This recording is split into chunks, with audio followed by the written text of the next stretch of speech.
안녕하세요, 대학 청년부 여러분. 어떻게 다들 시험 기간 잘 버티고 있나요? 이렇게 많은 친구들은 이제 종강한 친구들도 있지만, 이렇게 몇몇 친구들은 아직 시험을 보고 있는 것 같아요. 우리 남은 시험도 우리 화이팅해서 끝까지 잘 마무리했으면 좋겠습니다. 원래는 오늘 이제 오프라인 예배가 예정이 되어 있었는데, 지금 코로나로 인해 오프라인 모임은 조금 코로나가 잠잠해질 때까지 좀 미뤄야 할 것 같습니다.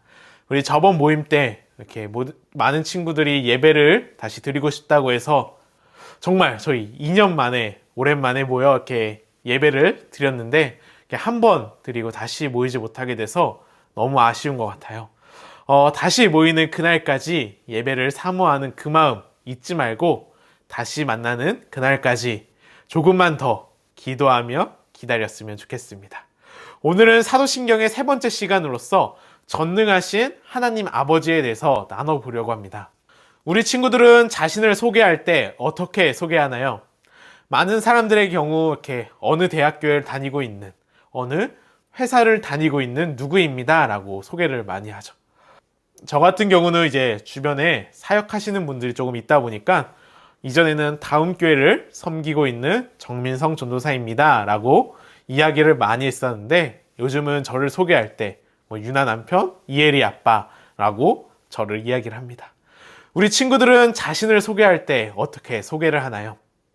그렇다면 더 나아가서 이제 하나님을 다른 사람들에게 소개를 한다면 어떻게 소개할 수 있을까요? 아니면 하나님을 어떻게 정의할 수 있을까요? 잠깐 멈춰놓고 한번 생각해 보면 좋을 것 같아요. 사람들마다 하나님을 이야기하고 소개하는 것이 다양할 텐데, 오늘 사도신경에서는 하나님을 어떻게 이야기하고 있을까요? 바로 전능하신 아버지라고 두 단어로 이야기를 하고 있습니다. 전능하신 아버지, 과연 무슨 뜻을 가지고 있길래 이렇게 하나님을 고백하고 있는 걸까요? 먼저 여기서 사용된 아버지는 친밀한 관계를 이야기할 때 사용하는 그 단어로서 하나님은 우리와 친밀한 관계를 가지고 있는 아버지다라는 거죠. 이 아버지는 어떤 아버지냐? 우리 마태복음 7장 9절에서 11절을 보면 우리가 잘 아는 말씀인데, 너희 중에 누가 아들이 떡을 달라 하는데 돌을 주며 생선을 달라 하는데 뱀을 줄 사람이 있겠느냐? 너희가 악한 자라도 좋은 것을 자식에게 줄 알거든 하물며 하늘에 계신 너희 아버지께서 구하는 자에게 좋은 것으로 주시지 않겠느냐? 라고 말하고 있죠. 자녀들에게 정말 필요한 것을 주는 것이 아버지의 기쁨이자 의무이며 특권이죠. 저도 아버지에게 이런 것을 받았으며 또 제가 아들에게도 그렇게 사랑을 주려고 노력을 하죠. 그러나 이제 저나 저의 아버지나 모든 사람은 죄인이며 완전하지 않고 또한 한계가 있죠. 그렇기 때문에 정말 필요한 것이 무엇인지 모를 때도 있고 줄 수 없을 때도 있어요. 하지만 하늘에 계신 하나님 아버지께서는 죄가 없으시고 한계도 없으시며, 그렇기 때문에 자녀인 우리가 필요한 모든 것을 기꺼이 베풀어 주시는 우리와 친밀한 아버지이시다라는 거죠. 다음으로 전능하신 하나님이라는 표현은 먼저 이렇게 전능하다라는 것은 하나님이 뭐든지 하실 수 있는 분, 불가능한 일이 없으신 분이라는 고백이죠. 또한 하나님께서 자신을 직접 소개할 때 하신 말이기도 해요. 우리 창세기 17장 그 아브라함과 대화에서 자기를 소개하는 말에 힌트가 있는데, 나는 전능한 하나님이다 라는 거예요. 하나님께서 99살인 아브라함에게 아내 사라가 1년 후에 아들을 낳게 될 것을 말씀해 주시죠. 아브라함은 하나님의 말씀을 듣고 자기가 내년에는 100세가 되고 아내는 90살이 되니 아이가 생기는 건 말이 안 된다고 생각을 했어요. 도저히 인간의 힘으로 불가능하다고 생각하는 그때 하나님께서는 아브라함에게 아들 이삭을 주시면서 전능하신 하나님이심을 보여주셨죠. 하나님은 우리가 도저히 불가능하다고 생각하는 그 모든 것들을 하실 수 있는 분이시며 우리의 생각과 상식을 뛰어넘는 전능하신 분이시다라는 거예요. 사도신경은 이 두 단어를 한데 묶어서 하나님께서는 어떤 분이신지를 간추려 말해주고 있습니다. 우리가 하나님을 아버지라고 부르는 것은 하나님께서 나를 돌보시는 인격적인 하나님이시다라는 것을, 또한 하나님은 전능하신 분이시다라고 고백하는 것은 하나님께서는 무슨 일이든지 행하실 수 있으시다라는 거죠. 그래서 이 둘을 합쳐 우리가 하나님을 전능하신 아버지라고 고백하는 것은 우리가 어떤 상황에 처하든지 하나님을 신뢰할 수 있다라는 것을 이야기를 하고 있는 거예요.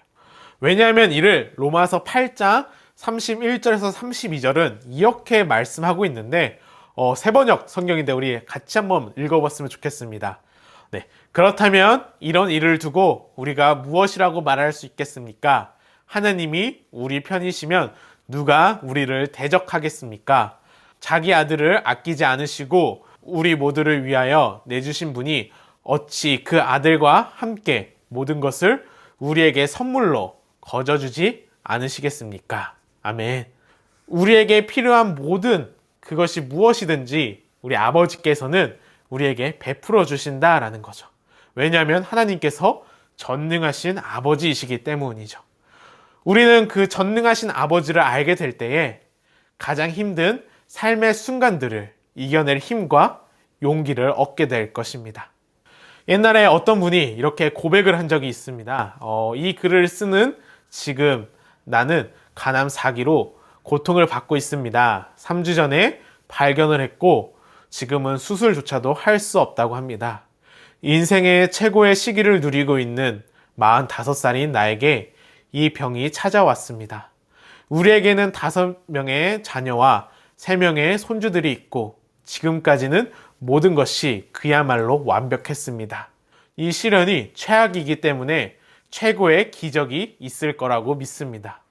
어떤 일이 일어나든지 나는 이겨낼 것입니다. 하나님께서는 만물을 통치하시고 모든 일을 주관하시며 결코 실수하지 않으십니다. 하나님께서 최고로 관심을 가지고 계신 대상은 바로 우리들이기 때문입니다. 나는 알고 있습니다. 하나님께서 나에게 그렇게 말씀하셨기 때문입니다. 참 놀라운 고백이죠. 나는 어떤 일이 일어나든지 나는 이겨낼 것입니다. 전능하신 아버지를 믿는 사람만이 할 수 있는 고백이죠.